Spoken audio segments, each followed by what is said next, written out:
Chapter 3 में agriculture में क्या क्या रिफॉर्म्स हुआ ओवर द पीरियड वो हम लोग डिस्कस करते हैं।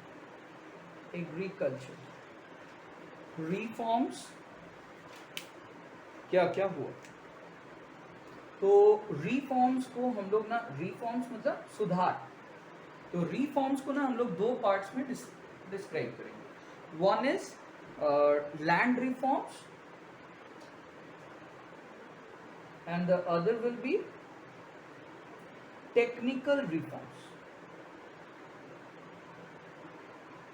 टेक्निकल रिफॉर्म्स, इसको डिटेल्स में आज हम लोग डिस्कशन करेंगे।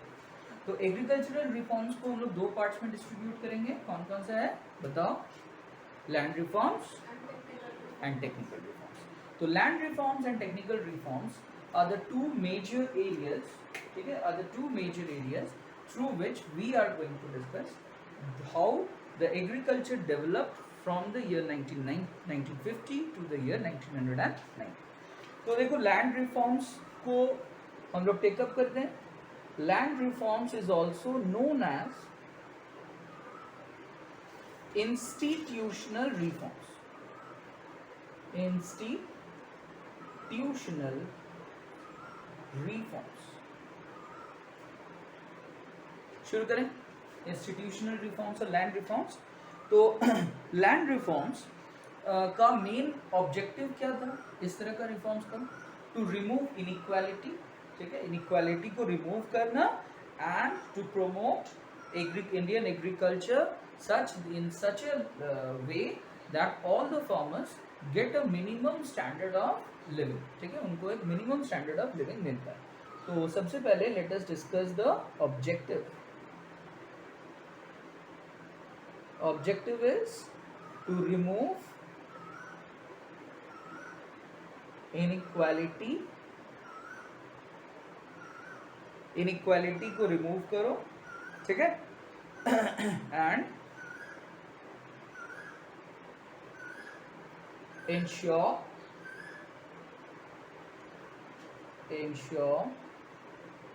that all Indian farmers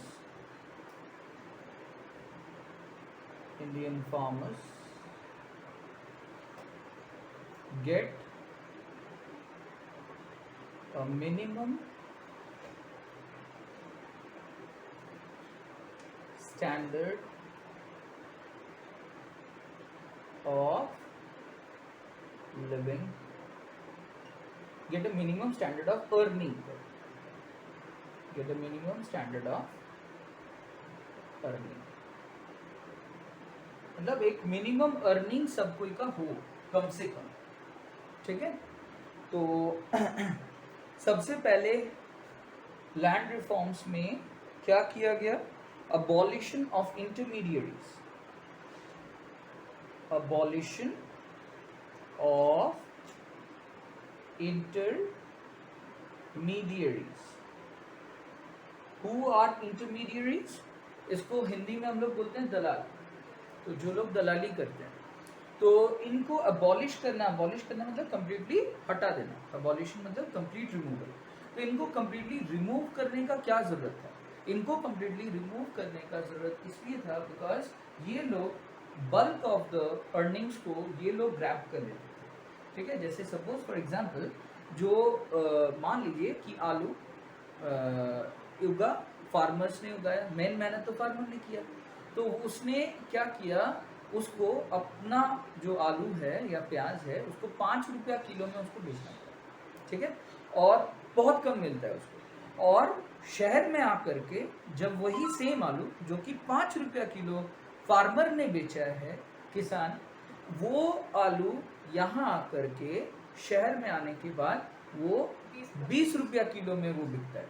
तो बाकी 15 रुपया कहाँ जाता है? किसके जेब में जाता है? इंटरमीडिएरीज के जेब में जाता है। जबकि वो लोग कोई सिग्निफिकेंट सर्विस आपको नहीं दे रहा है। मेन सर्विस वो लोग क्या प्रोवाइड कर रहे हैं? ट्रांसपोर्टेशन एंड स्टोरेज, ठीक है। दे आर नहीं, लैंड फार्मर का है। आज के डेट में आपको मैं बता रहा हूँ, ये जो अगर कॉन्ट्रैक्ट फार्मिंग को अगर हटा दिया जाए तो देश में ऐसा कानून बन चुका है कि जो जहाँ पे खेती करेगा वो जमीन एक सर्टेन नंबर ऑफ ईयर्स के बाद उसका हो जाएगा, ठीक है। तो लैंड किसी और के लैंड में लोग करते नहीं, और अगर करते भी हैं सपोज, तो उनको जो है वो लोग सिर्फ लैंड का जो रेंट है वो कलेक्ट करते हैं, दे आर नॉट इंटरमीडियरीज। बात समझ गए? तो इंटरमीडियरीज उनको नहीं बोलेंगे, land owners are not the intermediaries. Intermediaries हो गए ट्रांसपोर्टर्स, ठीक है। ट्रांसपोर्टर्स मतलब जो लोग खेती का उपज को, खेती का फसल को एक जगह से दूसरा जगह ट्रांसपोर्ट किया, वो लोग यहाँ पे इंटरमीडियरीज का काम कर रहा है, ठीक है। ट्रांसपोर्टर्स के साथ साथ warehouse owners, warehouse owners. Now what is a warehouse? A warehouse is a place where you store the agricultural produce, जहाँ पे आप स्टोर करते हो अपने एग्रीकल्चरल प्रोड्यूस को। तो एग्रीकल्चरल प्रोड्यूस को स्टोर करने के लिए आप बेसिकली रेंट लो। ये रेंट इतना तो हाई नहीं होना चाहिए ना कि फार्मर से भी ज्यादा कमाई आपको मिल गया। बात समझ गए? तो हम लोग के देश में 5 रुपया अगर पर केजी कोई अनाज का में होता है चीज का, तो वो शहर में आकर के वो 20 रुपये में बिकता है, तो फार्मर को सिर्फ 5 ही मिलता है, और वहां पे 15 रुपया का जो डिफरेंस है, that is 3 times what the farmers earn, वो 3 टाइम्स अर्निंग किसके जेब में घुस जाता है? इंटरमीडियरीज के जेब में घुस जाता है। और इसी चीज को अबॉलिश करना देश का जो सिस्टम है उसका पहला काम है। बात समझ गए? तो ये जो है ये बहुत ही टफ जॉब है, it's a very very tough job. Why? Because most of the population, ठीक है, who call themselves farmers, ठीक है, who they are actually not farmers, they are intermediaries। और जैसे ही आप इनको अबॉलिश करने का कोशिश करोगे, ये लोग बोलने लगेंगे कि फार्मर्स के ऊपर अत्याचार हो रहा है, देश का सरकार फार्मर्स के खिलाफ है, किसानों के खिलाफ है, और ये लोग क्या करेंगे? आंदोलन करना शुरू कर देंगे, क्योंकि मेन कमाई तो ये लोग का हो रहा है। तो अगर आप इनकी दुकानें बंद कर दोगे तो ये लोग क्या करेंगे? ये लोग जाकर के प्रोटेस्ट करेंगे। बात समझ गए? यहाँ पे आपको कुछ कुछ चीज समझना पड़ेगा। अभी रिसेंटली इंडिया में farm laws have been implemented, पता है ना? फार्म लॉज बीच में बहुत सारा वो अभी भी तो चल रहा है, वो ये हो रहा है। तो उसमें ऐसा क्या कानून है बताइए तो? उसमें जो ऐसा क्या है, जो उस कानून में ऐसा क्या है जिसकी वजह से इतने सारे लोग जो हैं वो प्रोटेस्ट कर रहे हैं? दे आर एक्ट, उस कानून में they are talking about, the government has talked about abolition of the intermediaries. That is why it has provoked many such intermediaries to protest against the farmers. बात समझ गए आप? क्लियर हुआ ये चीज? समझ आ रहा है? तो ये जो है वो किसान आंदोलन बोल करके वो लोग प्रेजेंट तो कर रहे हैं, but actually they are fighting this one, ठीक है। उनका जो मेन मकसद है वो इसके खिलाफ। क्लियर? जबकि ये बहुत जरूरी है, abolition of intermediate is very necessary, because हम लोगों के देश के फार्मर्स का जो स्टेट ऑफ लिविंग है वो 50 साल पहले जो था ओवरऑल आज भी वही है। मतलब कोई significant improvement in their life हम लोग यहाँ पे देख नहीं पाते हैं उनका। आज भी किसान आत्महत्या कर रहा है। क्यों आत्महत्या कर रहा है? क्योंकि बेचारे के पास उतना अर्निंग नहीं हो पा रहा है। दो देश के किसान की जेब में पैसा देना ज्यादा यहाँ पे इम्पोर्टेंट है, उसका एक मिनिमम स्टैंडर्ड ऑफ लाइफ उसको इंश्योर करना ज्यादा यहाँ पे इम्पोर्टेंट है। हाँ, बैंक बात समझ गए? तो देयरफॉर यहाँ पे abolition of intermediaries is very very necessary. तो इसके बारे में अगर हम लोग डिस्कस करेंगे तो मैं क्या डिस्कस करूंगा? इंटरमीडियरीज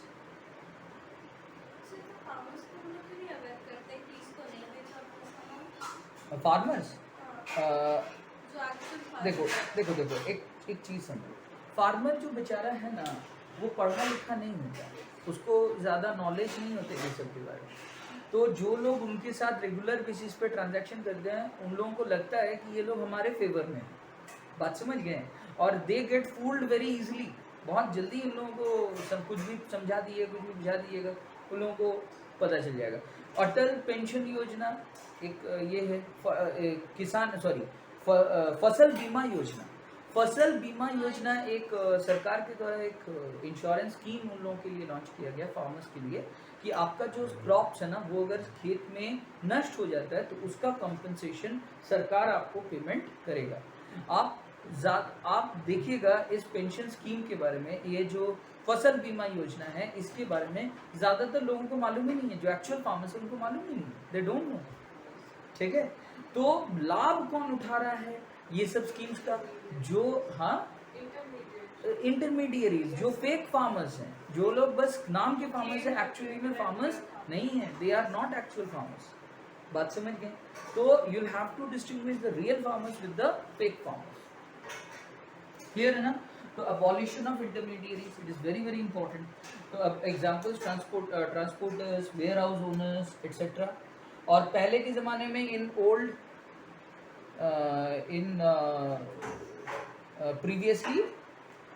प्रीवियसली कौन था? जमींदार। Zamindars were the intermediaries. ये लोग तो अति कर दिया था ना, ये लोग अति कर दिया था ना, एक्सट्रीम कर दिया था, बहुत ज्यादा ये कर दिया था इंटरमीडियरीज। ये लोग बहुत ज्यादा ये कर दिया था, अत्याचार करता था, एक्सप्लॉइट करता था पुअर फार्मर्स को। बात समझ गए? तो इनको अबॉलिश करना बहुत ज्यादा यहाँ पे जरूरी हो गया था। अच्छा, ओनरशिप तो हुआ क्या इनको अबॉलिश करने के बाद? जो ओनरशिप राइट्स हैं they were given to, after zamindari system was abolished, after zamindari system was abolished,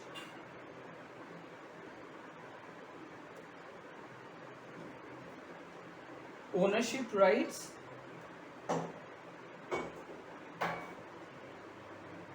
were given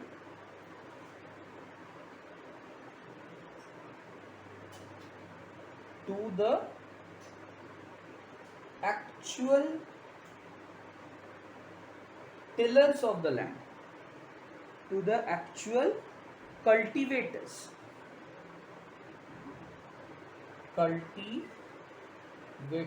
Cultivators मतलब फार्मर्स। समझ गए? प्लीज लिख लीजिए इसको। अच्छा, आप कल वाला क्लास तो आपका बहुत ज़्यादा नेटवर्क इश्यूज की वजह से ये हुआ था, तो आई am sending you the link of the video. ठीक है, उसको अब यूट्यूब से आप चेक कर सकते हो। तो इसमें थोड़ा मोड़ा, पूरा तो नहीं, थोड़ा मोड़ा आपको हेल्प मिलेगा, तो बहुत ज़्यादा नहीं है। हाँ, मेरा एक यूट्यूब में चैनल है, ऑल्दो मैं उतना रेगुलर अपडेट नहीं कर पाता हूँ, लेकिन सिंस कल बहुत ज़्यादा नेटवर्क इश्यूज वगैरह था, तो इसीलिए मैं थोड़ा सा रिकॉर्डिंग कर किया actually. I am sending it to you the brilliant code. हाँ, small video on adjustment through close. ठीक है, इसको मैं आप चेक कर लीजिएगा, थोड़ा मोड़ा आइडिया मिल जाएगा। क्वेश्चन नंबर 47 को मैं एक्सप्लेन किया हूँ इसमें, तो क्वेश्चन नंबर 47 एक बार पढ़ के फिर ये वीडियो।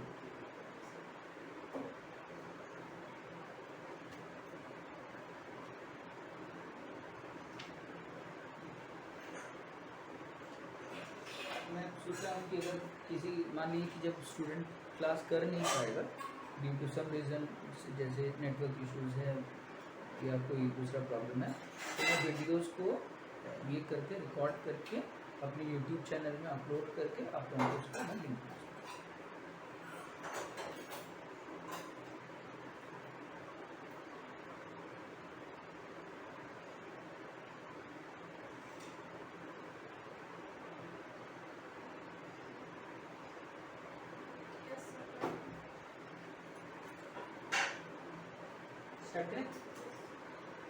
हाँ, तो शुरू करते हैं हम लोग।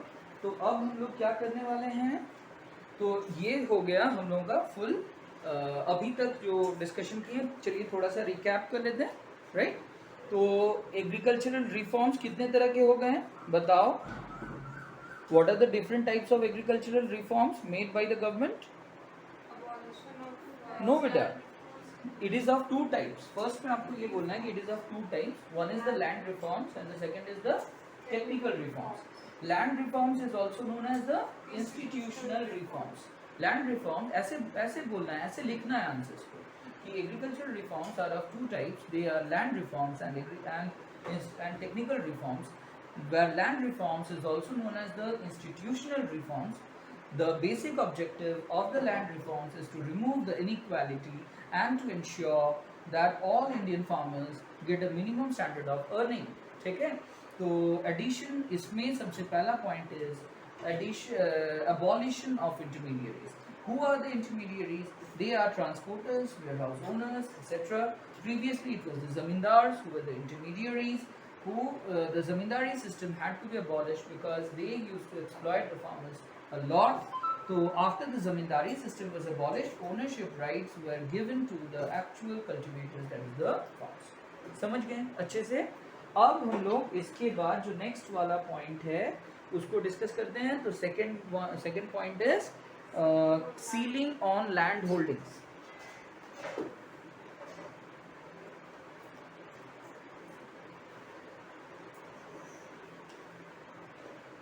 Ceiling on land holdings. Point number 2. Ceiling on land holdings.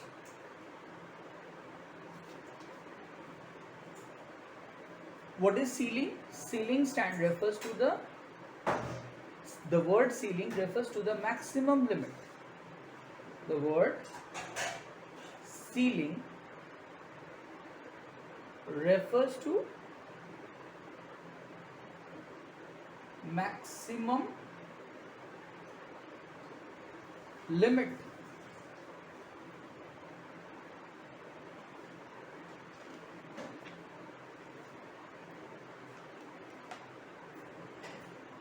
Clear? तो अब इस चीज को अगर एक साथ आप रीड करोगे तो देखो क्या लिखा हुआ है. Ceiling on land holdings. Replace the word ceiling with the limit with the maximum limit, यानी कि maximum limit on land holdings. Land holdings मतलब ओनरशिप. तो यहाँ पे पहले थोड़ा समझ लीजिए इस चीज़ को, बहुत ईजी है ये point. In India the maximum population, the majority of the Indian population, ठीक है, is engaged in the agricultural activities, farming activities. So but the land, the total area of land available for agriculture is very small in that respect. मतलब वो बहुत ज़्यादा कम है. तो हम लोगों को सरकार ने सोचा कि अगर कोई फार्मर जो कि मान लीजिए बहुत ज़्यादा रिच है, उसने बहुत ज़्यादा ज़मीन खरीद करके अपने अंडर में रख लिया, तो बाकी फार्मर्स को क्या मिलेगा? बहुत कम शेयर मिलेगा. बात समझ में आया? बिकॉज इंडिया है तो बड़ा कंट्री, बट जो फार्मिंग के लिए जो लैंड अवेलेबल है वो जितने पॉपुलेशन इसमें इन्वॉल्व है उसके मुकाबले में बहुत ही कम है. क्लियर? तो इंडियन गवर्नमेंट ने क्या सोचा? इंडियन गवर्नमेंट ने सोचा कि there should be a limit on the land holdings. एक लिमिट लगाओ ताकि कोई एक सिंगल पर्सन का मोनोपोली ना हो जाए.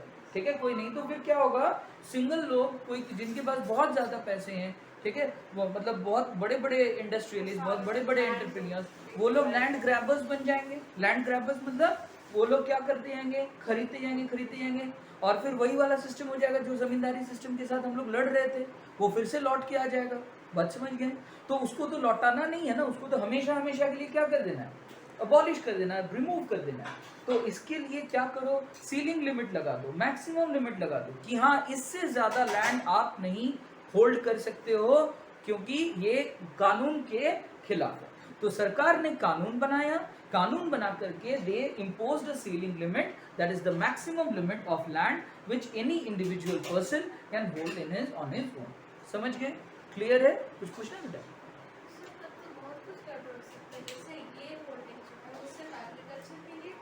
एग्रीकल्चरल लैंड, एग्रीकल्चर ऐसे नॉर्मल लैंड आप ये करिए, जो फार्मिंग के लिए जो उपजाऊ जमीन है, जो फर्टाइल लैंड है, उसको आप ज़्यादा नहीं होल्ड करके रख सकते हो. उसका एक लिमिट है. सरकार ने अलग अलग स्टेट्स में अलग अलग कानून बनाया हुआ है सिचुएशंस को देखते हुए.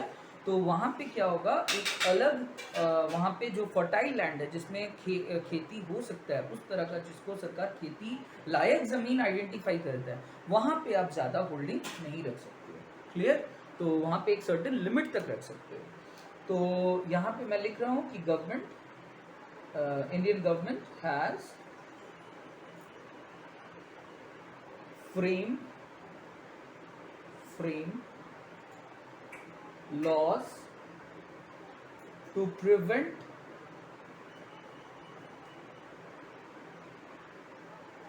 the grabbing of land, the grabbing of agricultural land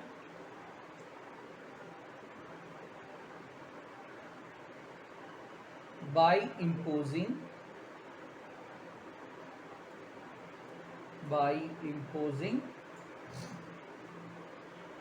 a ceiling limit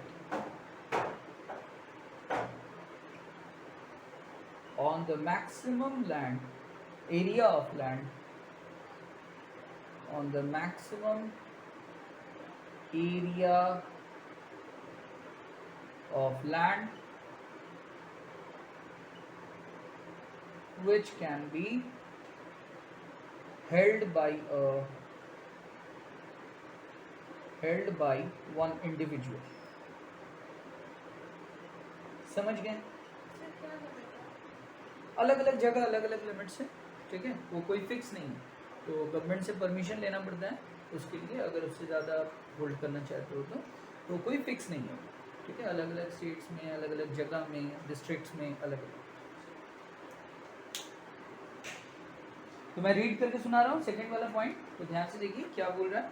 तो सेकंड पॉइंट बोल रहा है, with a view to promoting equality and the distribution of land, ceiling was imposed on the holding sites. Ceiling on holdings define or specify the maximum size of cultivable land.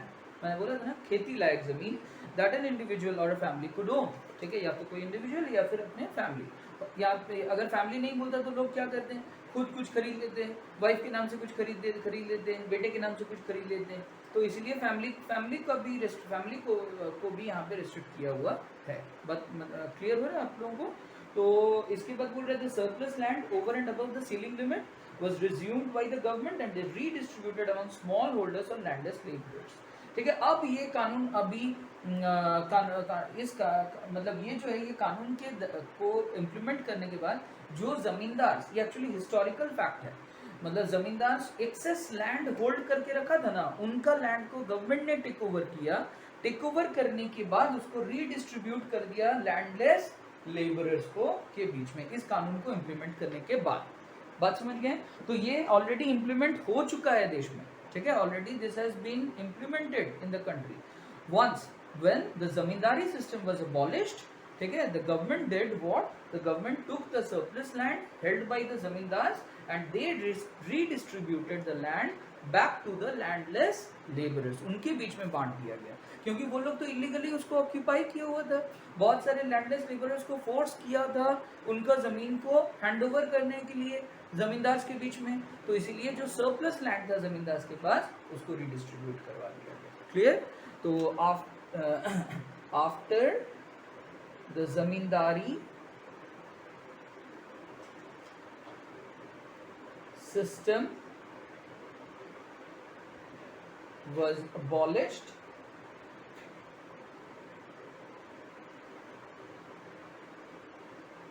the surplus land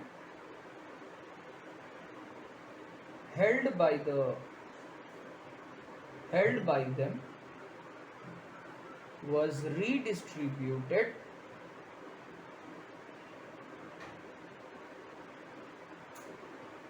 to the landless labourers.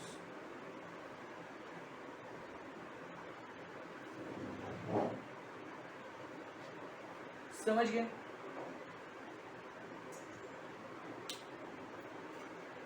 अक्षत को भी मिल जाएगा उधर land recording this video.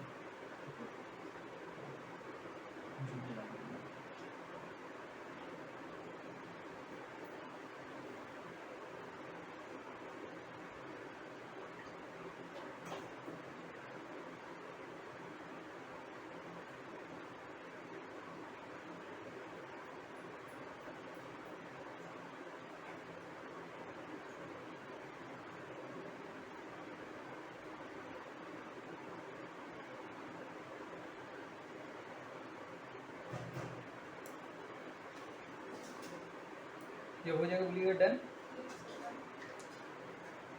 Mega done. अच्छा, अब हम लोग discuss करेंगे जो थर्ड पॉइंट है, that is consolidation of holdings. ठीक है, मैं थोड़ा सा रीड करके आप लोगों को सुना देता हूँ, फिर इंपॉर्टेंट पॉइंट्स को मैं लिखवा देता हूँ। तो कंसोलिडेशन मतलब होता है एडिशन, ऐड करना, एक साथ लेकर के आना। ठीक है, तो इस पॉइंट के अनुसार ये बोलता है जो स्मॉल फ्रेगमेंटेड होल्डिंग्स हैं फार्मर्स का, जैसे मान लीजिए मैं एक फार्मर हूँ, मेरा यहाँ पे एक छोटा सा ज़मीन है, 2 कट्ठा ज़मीन है, फिर 2 कट्ठा ज़मीन कहाँ है, दो मतलब दो दो दो चार लोगों का खेत मेरे खेत के बगल में है, तो उसके बगल में फिर 2 कट्ठा ज़मीन है, फिर और 2 कट्ठा ज़मीन कहीं और है। तो इससे क्या होगा, छोटा छोटा खेत का साइज होने की वजह से मैं ठीक से फार्मिंग कर नहीं पाऊंगा, और सिंस द डिस्टेंस बिटवीन मेरा अपना खुद का लैंड का डिस्टेंस की वजह से एक जगह से दूसरे जगह हमको माइग्रेट कर करके जा करके फार्मिंग करना पड़ेगा। तो इससे मुझे बहुत ज़्यादा एनर्जी लॉस होगा, टाइम वेस्टेज होगा। समझ आया? तो गवर्नमेंट ने क्या किया, गवर्नमेंट ने ऑलरेडी ये चीज़ कर चुका है कि जब देश से जब जमींदारी सिस्टम को जब हटाया गया, तो गवर्नमेंट ने ये प्रॉब्लम भी देखा कि बहुत जन के पास ऐसा प्रॉब्लम है। तो गवर्नमेंट ने क्या किया, जो स्मॉल फ्रैगमेंटेड होल्डिंग्स है उसको एक साथ लेकर के एक जन को एलोकेट किया। जैसे सपोज फॉर एग्जांपल मेरे पास 2 कट्ठा 2 कट्ठा 4 कट्ठा जमीन है, 2 कट्ठा यहाँ, 2 कट्ठा थोड़ा दूर बाहर, थोड़ा दूर में।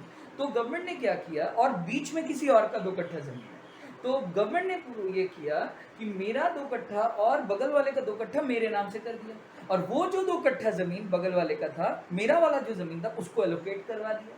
बात समझ गए, मतलब अदला बदली कर दिया, रिप्लेसमेंट। ठीक है, मेरा वाला एक साथ कर दिया जिससे कि मुझे फायदा हो, और जो बगल वाले का जो 2 कट्ठा जमीन था, वो मेरा वाला जो एक्स्ट्रा 2 कट्ठा जमीन था उसको दे दिया, उसके नाम से ट्रांसफर करवा दिया। इससे उसका एक जगह आ गया, मेरा एक जगह आ गया। इससे क्या हुआ, हम लोग दोनों अच्छे से फार्मिंग करते हैं। क्लियर? तो ये होता है कंसोलिडेशन ऑफ होल्डिंग्स। तो देखिए इसमें मैं थोड़ा सा रीड करके सुनाता हूँ। बोल रहा, with a view to reducing fragmentation, fragmentation मतलब small holdings is called as fragmentation. तो with a view to reducing fragmentation, consolidation of holdings was accorded a high priority, मतलब बहुत ज्यादा इंपॉर्टेंट माना गया। Consolidation is a practice to allot land to the farmers at one place for scattered holdings here and there. Scattered holdings here and there के लिए consolidation किया गया. It saves the cost of cultivation. इससे cost of cultivation कम होता है. By 2004, more than 1,633 lakh hectares of land was brought under the consolidated holdings. समझ गए? तो ऑलरेडी गवर्नमेंट ने बहुत अच्छा काम किया। 1,633 hectares, lakh hectares of land को गवर्नमेंट ने कंसोलिडेशन स्कीम के अंतर्गत ला करके एक पर्टिकुलर जगह में किया। ठीक है, तो अगर कंसोलिडेशन के बारे में बोलेंगे तो क्या बोलना चाहिए, मैं इसको पहले इरेज कर देता हूँ।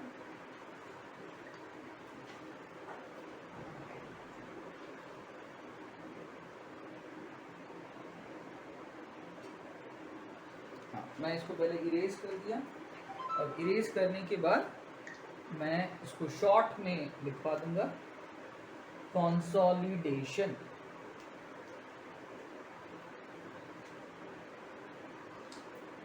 Consolidation, third point, consolidation of land holdings.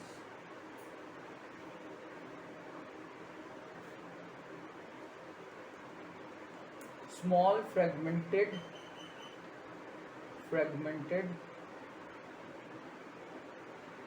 land is not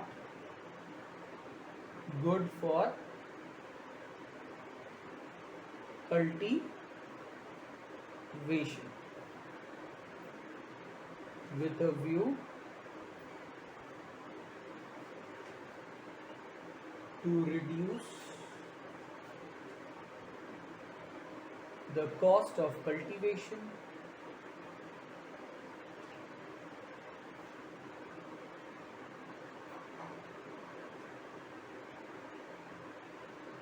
land holdings were consolidated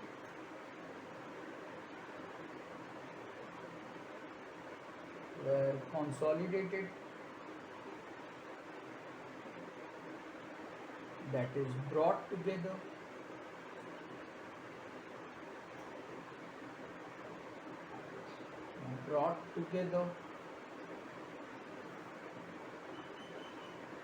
till 2004, 1633 lakh hectares of land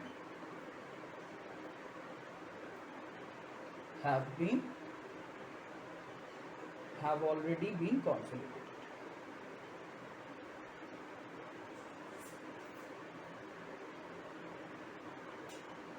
clear है?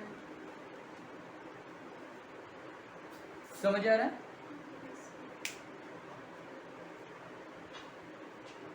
आपको क्या तकलीफ हो रहा है? आराम से लिख पा रहे हैं? आप अगर चाहते हैं तो आप वहाँ पे बैठ सकते हैं। अच्छा, हाँ, ये बीच में शायद ये वाला रोक देता है।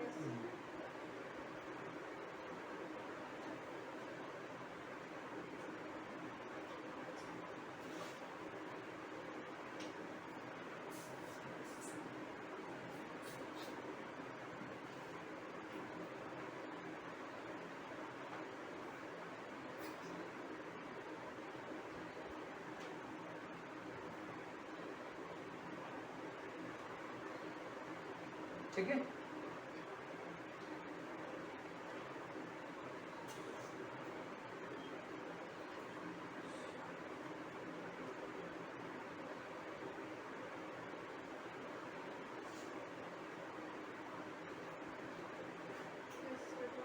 डन।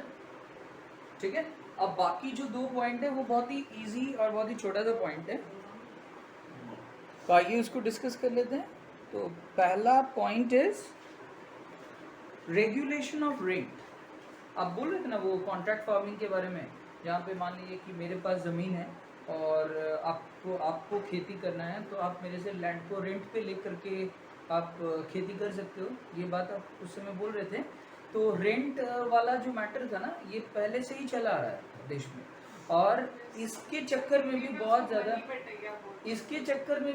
ज़्यादा एक्सप्लॉयटेशन होता था फार्मर्स का।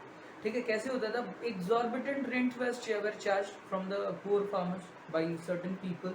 तो इससे फार्मर्स लोगों का कंडीशन कभी डेवलप होता ही नहीं था, बिकॉज उन लोगों का मेजर अर्निंग्स तो रेंट चुकाने में चला जाता था।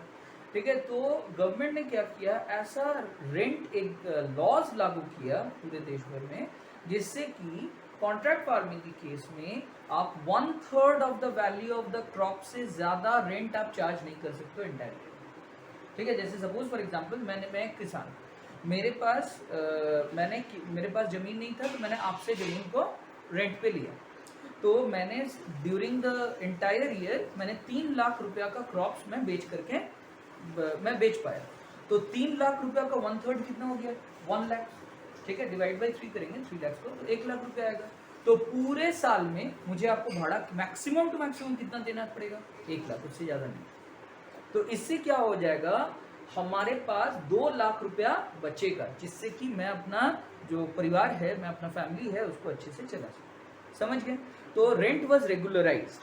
तो ये हो जाएगा मेरा पॉइंट नंबर 4। तो point number 4 will be rent was regularized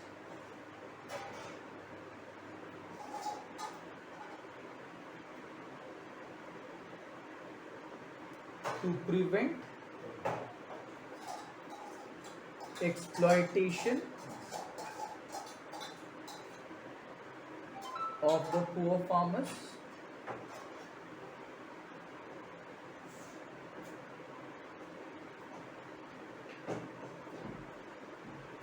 ठीक है।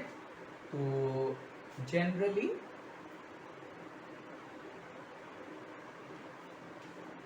maximum rent that can be charged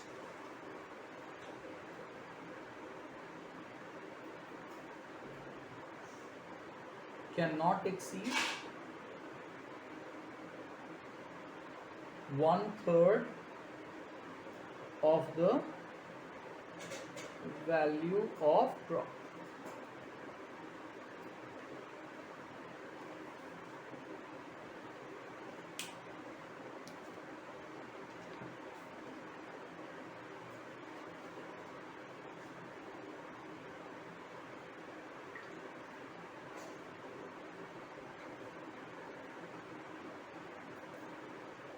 clear है? 1/3 of the value of crop. अच्छा, अब लास्ट वाला जो पॉइंट है वो क्या कह रहे हैं? तो जो लास्ट पॉइंट है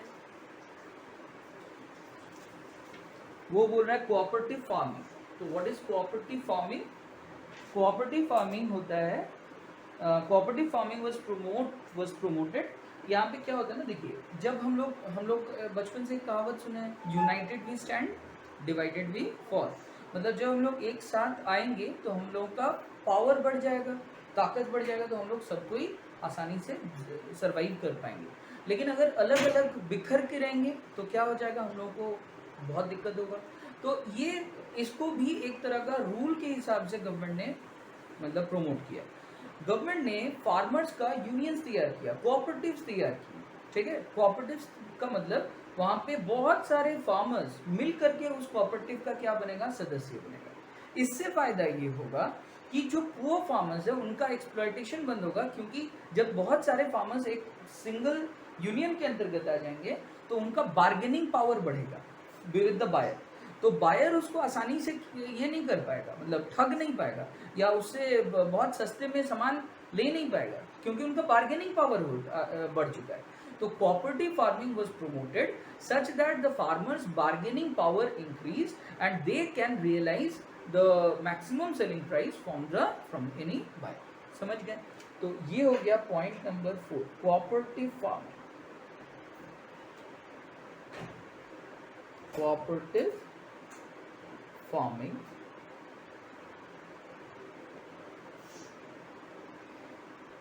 was promoted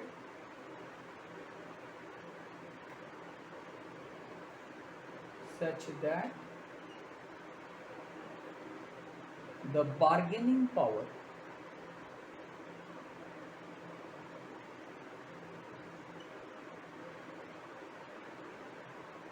of farmers can be increased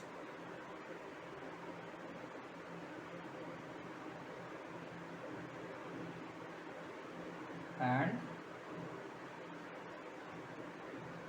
they can maximize their earnings.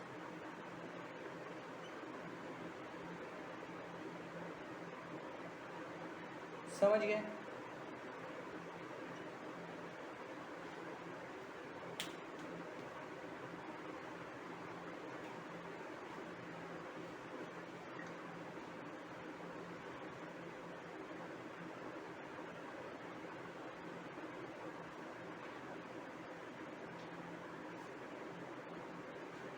ठीक है, समझ आ रहा है आप लोगों को?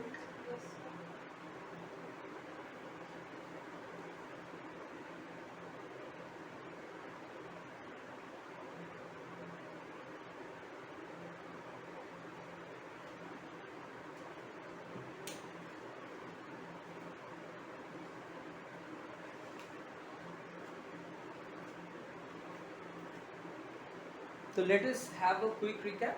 So what were the agricultural reforms made by the Indian government?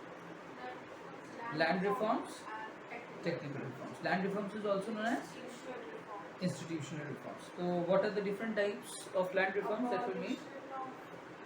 Intermediaries, then maximize the land holding, ceiling limit on the land holdings. उसके बाद cooperative farming. Cooperative farming was promoted. Regulation of rent. और क्या है बताओ? Consolidation of holdings. Clear? तो ये सारे points हैं। अच्छा, अब हम लोग अगला जो मेन पॉइंट है उसमें हम लोग जाएंगे, दैट इज पार्शियल हम लोग का। अच्छा, ये सारे जो लॉज हैं ये इतने अच्छे लॉज हैं ना, बहुत अच्छे अच्छे कानून था, बहुत अच्छे अच्छे रिफॉर्म्स था, तो फिर हम लोग का देश पुअर क्यों रह गया? हाँ, फार्मर्स को फिर इतना प्रॉब्लम क्यों है? देखो कितना अच्छा हम लोगों ने लॉज बनाए, ये सब तो लॉज था ना बेसिकली। तो इतने अच्छे अच्छे लॉज के बावजूद फार्मर्स पुअर इसलिए रहा because these laws weren't implemented in totality throughout the country.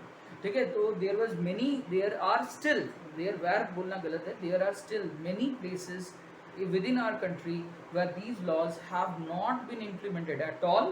There are certain places where these laws have been implemented very strictly, and there are many places in India, ठीक है, where these laws have been partially implemented, मतलब कुछ कुछ laws को follow किया, बाकी laws को follow नहीं किया। गवर्नमेंट ने जो सबसे बड़ा गलती किया वो ये है कि गवर्नमेंट ने इन लॉज का इम्प्लीमेंटेशन स्टेट्स के ऊपर छोड़ दिया। ठीक है, अलग अलग स्टेट्स के ऊपर छोड़ दिया। तो अलग अलग स्टेट्स के ऊपर छोड़ देने से ये हुआ कि कुछ स्टेट्स अच्छे काम किए, कुछ स्टेट्स उतने अच्छे परफॉर्मेंस नहीं दे पाए in implementation of the laws. हाँ, जो भी है, तो इसके वजह से क्या हुआ कि जो फार्मर्स का कंडीशन है वो कुछ कुछ जगह, कुछ कुछ स्टेट्स में बहुत ज़्यादा अच्छा इम्प्रूव हो गया। For example Punjab, for example Haryana. Look at Punjab, look at Haryana, there is very strict implementation of various land reforms in Punjab and Haryana, due to which the main benefit was granted to the farmers of Punjab and Haryana. But rest of the country wasn't able to get these benefits because of very poor implementation of the land reforms in the rest of the country. समझ गए? तो ये जो है इसको हम लोग अब डिस्कस करते हैं। अगला जो पॉइंट है दैट इज पुअर इम्प्लीमेंटेशन या पार्शियल इम्प्लीमेंटेशन, पुअर तो नहीं बोलेंगे, partial implementation of land reforms. Partial implementation, इसमें मैं कुछ खास लिखाऊंगा नहीं, सिर्फ ये टॉपिक को मैं रिकॉर्ड कर रहा हूँ। ठीक है, partial implementation of land.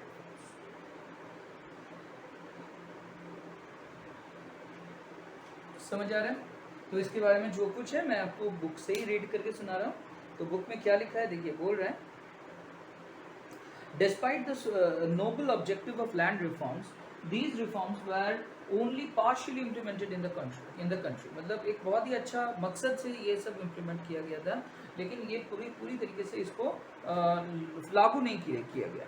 There were effectively these were effectively introduced in the states of West Bengal and Kerala। West Bengal और केरल में बहुत अच्छा काम हुआ, क्योंकि वेस्ट बंगाल आप लोग जानते ही हो स्टार्टिंग से ही कम्युनिस्ट गवर्नमेंट वहाँ पे रहा है बहुत साल तक, 34 इयर्स। ठीक है, जो सीपीएम गवर्नमेंट है वो रहा है। तो सीपीएम का जो मेन मकसद था वो यही था कि जो लैंडलेस लेबरर्स हैं उनके पास ज़्यादा से ज़्यादा लैंड मिलना चाहिए।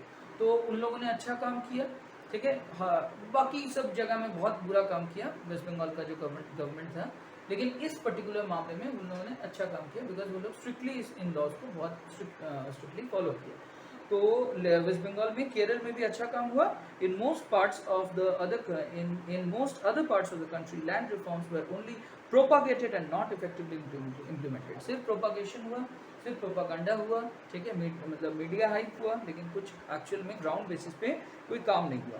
This was because of 2 reasons. तो पहला रीजन ये था, the zamindars in most cases manage to evict the tenants to show themselves as cultivators and legitimate owners of the soil।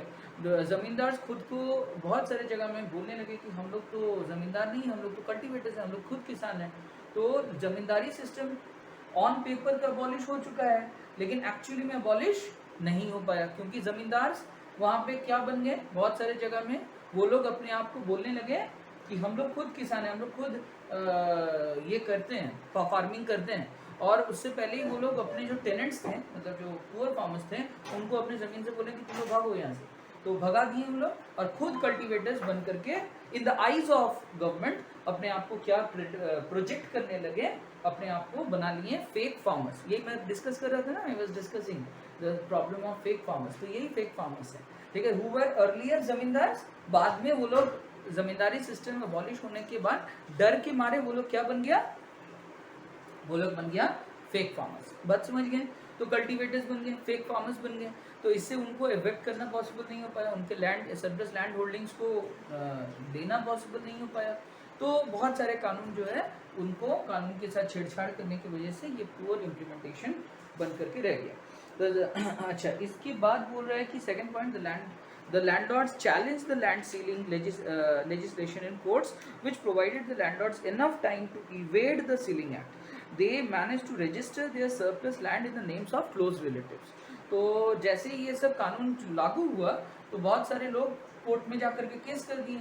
और हम लोग के देश में आप लोगों को पता ही है कि कोर्ट केसेस 20 साल 30 साल चलते रहता है, बहुत लंबा चलता है ना। मतलब ये सब जो लैंड वैंड मामला जो होता है ना, वो तो और लंबा चलता है, जमीन उमीन का मामला। तो जमीन उमीन वाला जो मुद्दा है उसमें 20 साल 30 साल उन लोगों को लग गया कोर्ट को फैसला सुनाने में। तो by the time the courts arrived at the verdict, they already transferred the surplus lands in the names of the close relatives. ठीक है, अपने क्लोज बोल दिया हम तो बेच दिए हैं, अब थोड़ी प्रॉब्लम है, अब सरप्लस लैंड से प्रॉब्लम था ना, कहाँ है, वो तो है ही नहीं मेरे नाम पे, देख लीजिए आप ऑन रिकॉर्ड। तो कुछ लोगों को घूस घूस खिला करके, जो अमीन वगैरह है उन लोगों को घूस घूस खिला करके, सरकारी ऑफिसर्स को घूस घूस खिला करके इन लोगों ने they were able to evade the ceiling act, ठीक है, बाय करप्शन। बात समझ गए आप लोग? तो ये सब प्रॉब्लम्स हम लोग के देश में हुआ, जिसकी वजह से हम लोग का लैंड रिफॉर्म्स प्रॉपर तरीके से हम लोग इम्प्लीमेंट नहीं कर पाए। अच्छा, इसके बाद हम लोग अब डिस्कस करने वाले हैं that a very important point, that is technical reforms. ये तो लैंड रिफॉर्म्स था, अब हम लोग डिस्कस कर रहे हैं टेक्निकल रिफॉर्म्स। तो टेक्निकल रिफॉर्म्स में हम लोग दो चीज मेनली यहाँ पे डिस्कशन करेंगे, HYV technology and green revolution.